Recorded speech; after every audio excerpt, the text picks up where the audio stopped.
The dawn of the 21st century brings law enforcement more complex challenges than ever before. The nightmare of September 11, 2001, focused the nation's attention on those challenges. In that disaster's shadow, a local rampage gave a glimpse of how the Sacramento Police Department is using technology to step up protection in our community.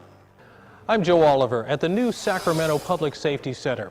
Over the next half hour, we'll show you how the Sacramento Police Department uses 21st century technology to improve its commitment to community-oriented policing and public safety.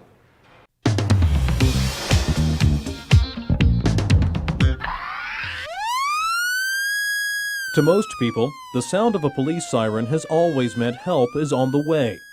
But when you hear that siren in the city of Sacramento, you're hearing the most public part of an elaborate and growing emergency communications network. I think in the past, when officers responded to calls, generally what they brought with them was their own knowledge and abilities that they had developed during the course of their career. When they come to a call now, in addition to their own skills and their own knowledge and job experience, they also bring the ability to access a tremendous amount of other information from numerous other agencies and databases that may be helpful to them or to the public in regards to determining who's responsible for a crime. The technical pieces of that communications network begin in the racks of the department's computer room. The network then runs along miles of cable and wire throughout the new Public Safety Center and the department's satellite offices. Sacramento Police Department. Dispatchers now send calls to police cars that are becoming virtual rolling offices.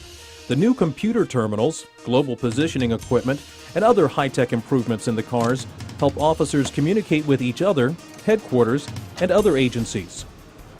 This is our new MDC mobile data computer. Has a much brighter, bigger screen. It's elevated. We have a new keyboard, many more options on the keyboard. The computer terminals inside the cars give officers the ability to answer calls, establish their location, and run background checks before they arrive on scene or pull over a car. And within that short amount of time, we have the parolee that I put in, his parole unit, his agent, his supervision level is high control, his picture, all of his information, all of his numbers, CDC number, CINI number, the driver's license number, the fact that he has to register as a drug offender. Did you catch code 7 today? Even that old police stalwart, the radio has a new role in the 21st century. Police radios in Sacramento provide a dedicated network that feeds the in-car computers much of their data.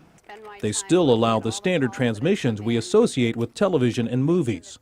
Sacramento police cars are now outfitted with the latest GPS or global positioning systems too. The biggest advantage to having GPS in the cars for the officers is to enhance their safety in the event that they need help and they're not able to make it clear to the other units or the dispatcher where they happen to be. 911 emergency. From the perspective of the public, the GPS equipment is helpful in that our dispatchers will now be able to send the closest unit to an in-progress crime, so that our response times should decrease. The police department helicopter also plays a new role in this high-tech upgrade. A number of the department squad cars have a small microwave receiver on the roof. It allows the officers inside to literally watch a crime scene or traffic problem through the helicopter's camera. Having that video downlinking capability will enable the incident commander there to kind of get an idea on crowds. For example, the movement of crowds, whether they're a passive crowd, whether they're an aggressive crowd, whether they're an agitated crowd. Sergeant Paul Freeman is a liaison between the department's rank-and-file officers on the street and the people designing the technology. He sees firsthand what it contributes. We received a call of a marijuana grow in the back of a residence. While officers were en route, and I was en route to the area, the helicopter got there first and was able to beam a signal to my patrol car such that I could actually see just what we were going after. The Sacramento Police Department's technology upgrade has three primary goals. First, increased safety for officers and citizens. Second, allowing officers more time in the community by enabling them to handle routine communications and reports from their cars. And third, to allow supervisors and incident commanders to make more effective use of their officers and other resources.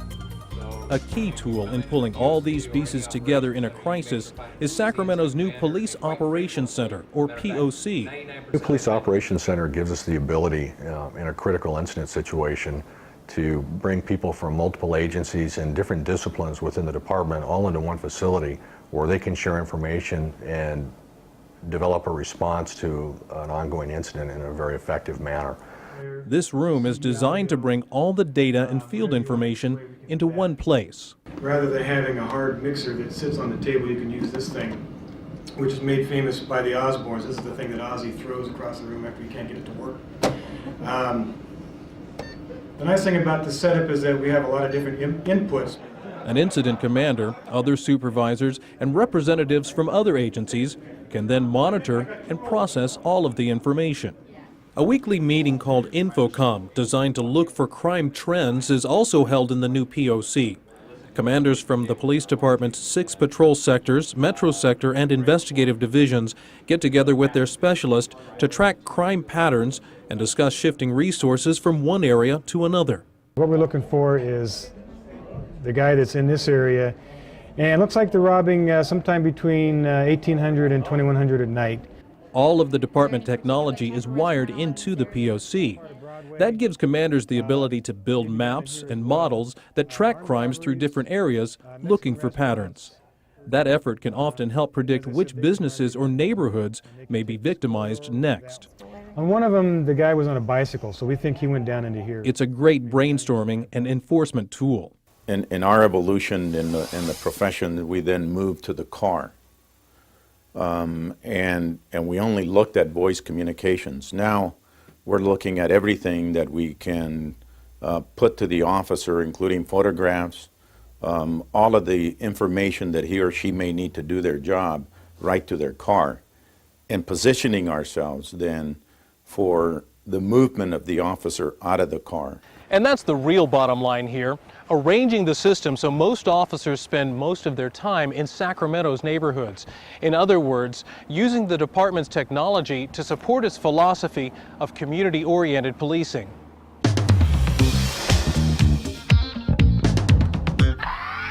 Air 1, the vehicle's moving. He's on Folsom Boulevard in reverse. This is an infrared aerial view, the final shootout between a murderous security guard named Joseph Ferguson and Sacramento police.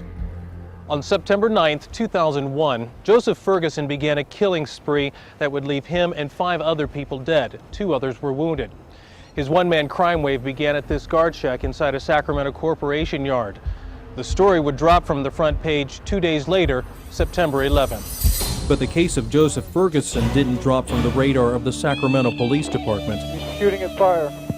His rampage came as the department was beginning to open a new high-tech front against crime. At the time that the Ferguson incident occurred, we had some technologies that were pretty standard at the time, including like forward-looking infrared that helped the helicopter pilots to see what was occurring on the ground.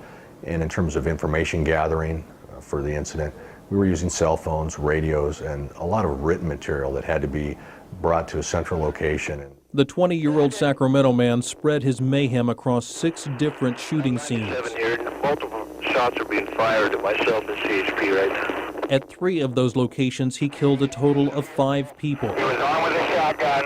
He was locked in the car. Next, he shot and wounded a bystander and then a CHP officer who tried to stop him. Voicing officer down. He then killed himself as police closed in with an armored car. Suspect appears 926 at this time. We're still going to hold this for a second. With the kind of technologies that we're putting in place now, if a similar incident was to occur, we'd have the ability to have immediately, as soon as they were completed, statements and reports from all of the officers that were involved, regardless of where they happened to be in the field at the time. In addition, where we had the infrared camera only available to the people in the helicopter previously, we now have the ability to watch that real-time video either in our communications center or in our police operations center. Now, officers in the field would be able to see the images you're watching, but they'd be monitoring them live in real time. The infrared technology in the police department helicopter can transmit its image day or night to officers in squad cars. And the helicopter can operate at an altitude that makes it an extremely difficult target if a suspect on the ground shoots at it. Another tool that would come into play now is the department's global positioning equipment. This gear allows commanders to locate and monitor individual police vehicles. Once a scene is revealed by the helicopter's camera, commanders can bring officers into the area through the most secure and effective routes. This provides another way to ensure officer and public safety. When all the technology is in place, what it enables us actually to do is to more accurately and much more quickly provide information to the men and women of the police department and the community so that good, sound decision making can take place when we deploy officers and resources out to a problem. Individual officers have still another tool that will help them once they reach a crime scene. Each car now has a camera mounted on the dashboard. The output of this camera is recorded to document situations the officers encounter, but the camera's output can also be routed into the car's mobile data computer and monitored on the 12-inch screen. The camera's lens can then be zoomed in for a close-up view of the area ahead. That can keep an officer out of a bad situation or allow him to watch suspect activity.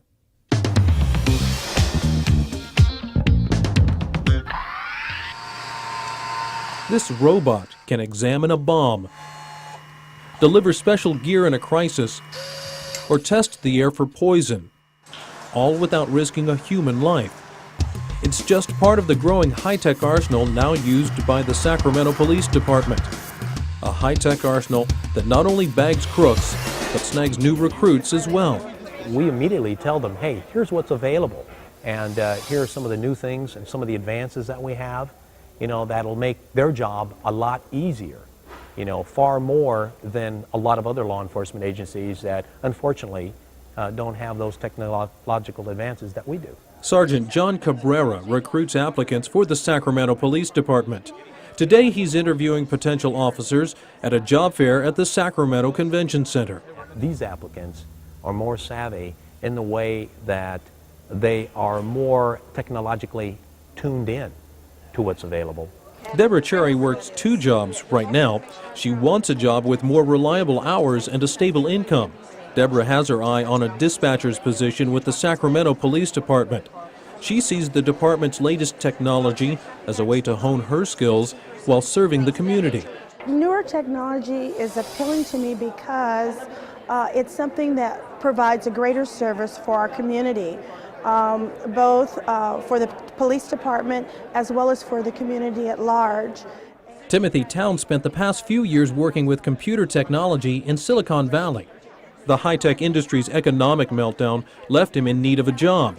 But Timothy's looking for more than that. Well, my ultimate goal is to come up with a position that I'm happy to go to every day, that I can have for my entire life, that I can move to retirement with, but someplace where I like to go. When I get up in the morning, I'm excited to go to work.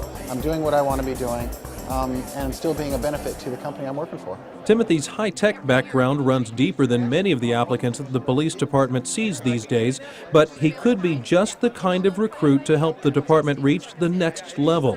For me, already having some technology background makes it so that I can integrate well into that, maybe even help a little bit. The department's philosophy of community-oriented policing also attracts new recruits. The new technology gives them the promise of more time to solve problems out in the community. Many people applying for work in the department recognize the benefits immediately. Well, I think for them, the advantages are never-ending with being able to have access to everything to their officers wherever they are. Community-oriented policing and the technology available today makes it even more satisfying. Things that he needs, he has it there at his fingertips. And it makes the job a lot easier and more satisfying. Class, attention! Recruits will spend 23 weeks at the police academy. Please, be seated. Technology plays a role, but the academy is about teamwork and safe, smart law enforcement. It's about joining that thin blue line. And we all look forward to graduation because it's not only an accomplishment on their part, but it's an accomplishment on our unit's part of securing those individuals that we thought had dedication and the integrity and the motivation to become a law enforcement officer. So when we see them graduate and walk across that stage, it means a lot to us. The real hands-on technology training begins when officers can actually get their hands on the equipment they will use in the field. It is readable in direct sunlight. Sergeant William Montague handles much of the department's training for its in-car mobile data computers. He says that training can improve even the most fundamental police work. He uses a neighborhood auto theft problem as an example. They can go in and take a look at the database and find folks who have been arrested for auto theft, and they can check their probation status. Since September 11, 2001, the country has been forced to confront the issue of homeland security. In that light, Sacramento police recruits may find some of their essential training and new technology of extra value. But in Sacramento, security begins in our own backyard.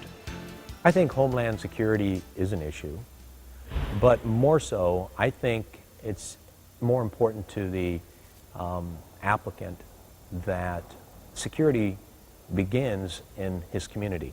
The best homeland security is having neighborhoods engaged in the policing and the safety and security and the development of an economic vitality and educational systems in their own neighborhood, knowing who their neighbors are and not afraid of becoming engaged. The technology itself brings different kinds of satisfaction to members of the Sacramento police force.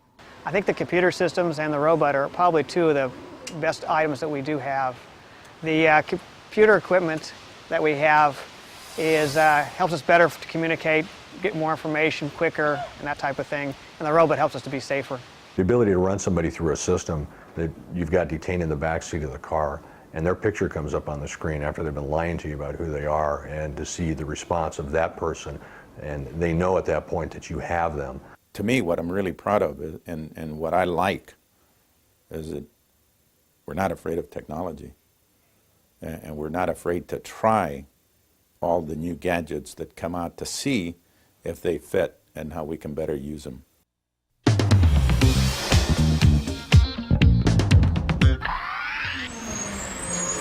The Sacramento Police Department is making a statement with its heavy investment in technology. The future is now. And the department's newest robot is symbolic of what the future holds for law enforcement technology. Many people think of this kind of machine as a device to safely handle explosives, but really it's a machine on a very human mission. Yeah, the main purpose we use this robot for is for looking for human beings, for going into a building to see if somebody's been hurt or somebody's safe after a critical situation. This robot is an example of the increasing emphasis on non-lethal tools to keep the peace and maintain safety. Much of that emphasis involves simply extending the reach of what officers can see and hear. We use it for the cameras and its viewing capabilities. We use it for going to places where an officer might not be safe. This robot is capable of also lifting and manipulating doors, opening up windows, car doors, those kind of things too, to get a peek. It can also maneuver up and down stairs, around corners with the track system it has. And did we mention it has four-wheel drive? But for the Sacramento Police Department, the value of all the high-tech bells and whistles is how officers can use them to help our neighborhoods and the people who live in them.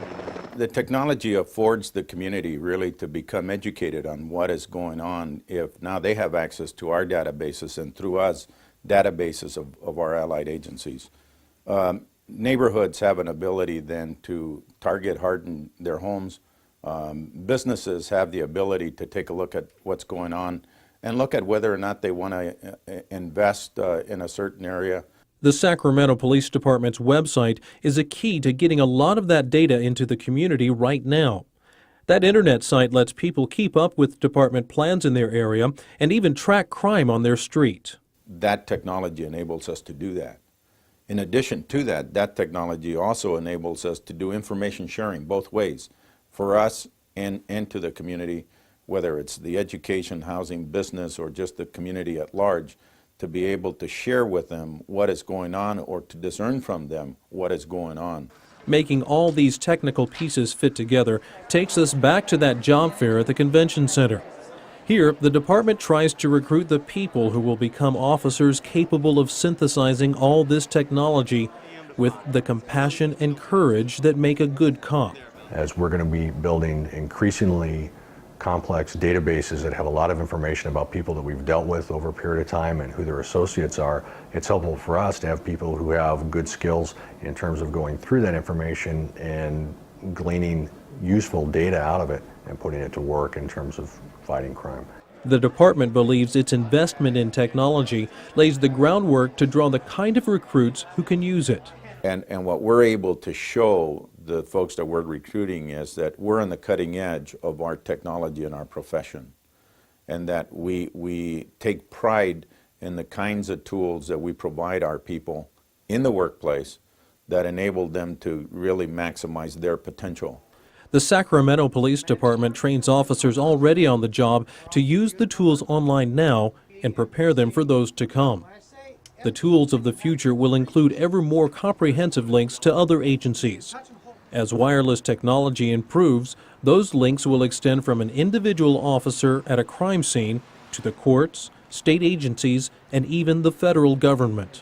I think one of the things that is coming that the ability is not quite there yet to do is the potential to actually go to a crime scene where there's a fingerprint and take an image of the fingerprint and relay that to a database that will then match that up with somebody whose fingerprints we already have. Similarly, if you have somebody, again, who's not being real forthcoming about who they are, the ability to capture a fingerprint from that person out in the field and then retrieve information, accurate information about who they are from an existing database, I think is something we'll probably see within 10 years. Another tool over the horizon may allow officers responding to a crime scene to see what they're about to get into. There are companies now that have video monitoring equipment that's internet-based, and it requires a fair amount of internet speed, if you will, or data transmission speed. And as wireless systems start to approach those same levels of speed, we'll be able to do those types of things in the field, real-time video. So the possibility exists probably within 10 years that officers might be able to actually see the inside of a business that supposedly is being robbed, or where a silent alarm has gone off as they're driving there. The first goal of all this technology is to give a boost to good old-fashioned crime fighting. But the Sacramento Police Department has another goal. That's crime prevention through the sharing of knowledge. The trick here is not so much technological as it is legal and bureaucratic.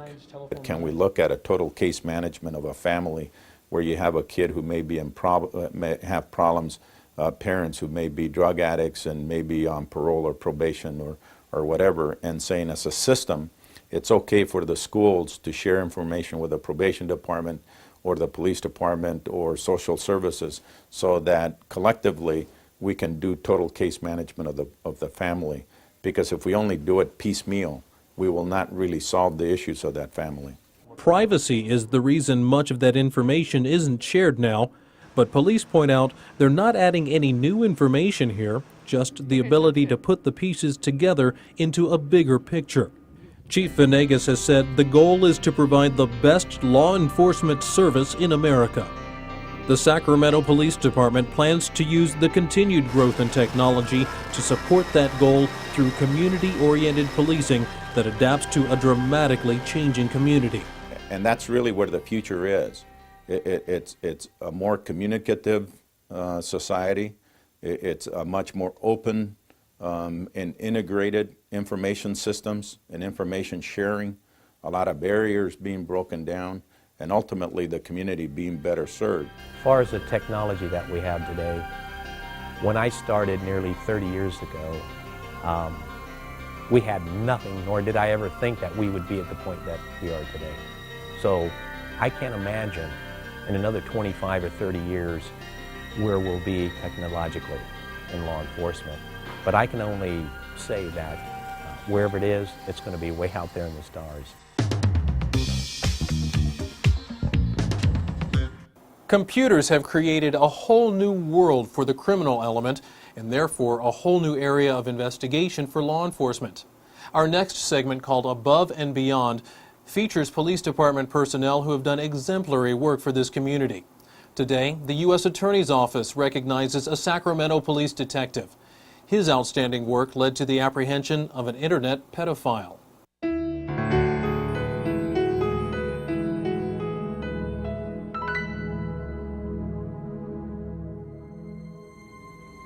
happened in a matter of minutes, in a chat room on the internet. The detective responded to an inquiry asking for any boys 14 to 17 years old. It very quickly turned to something of a sexual nature, and that's where it all began.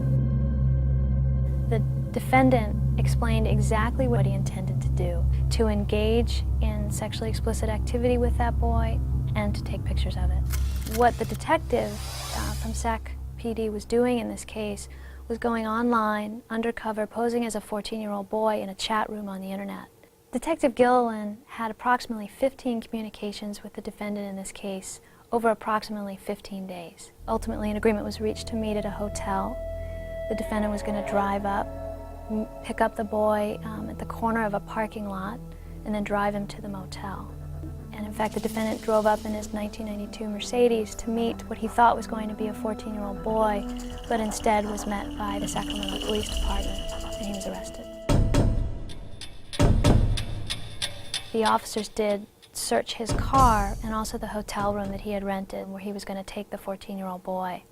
And in those two locations, officers recovered multiple CDs and discs, a laptop computer, a digital camera, and some other things that that defendant intended to use with the child.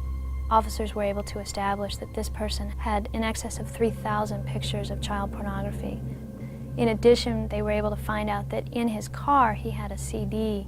On that CD he had captured his chats with other children on the internet, or at least people purporting to be minors. And it was those chats that gave us an idea of exactly how active he had been on the internet, how dangerous he was. His sentence was 97 months, approximately 8 years, incarceration, 3 years supervised release, and a $75,000 fine. Detective Gilliland, he was an integral part of the investigation and the prosecution, and he made it successful.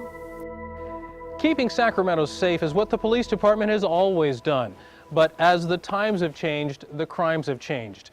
Police officers must become more technological in their approach to enforcement. And as you've seen on this program, the Sacramento Police Department has made a commitment to remain on the cutting edge of high-tech policing. Thank you for watching. I'm Joe Oliver. Be sure to join us on the next episode of City Beat.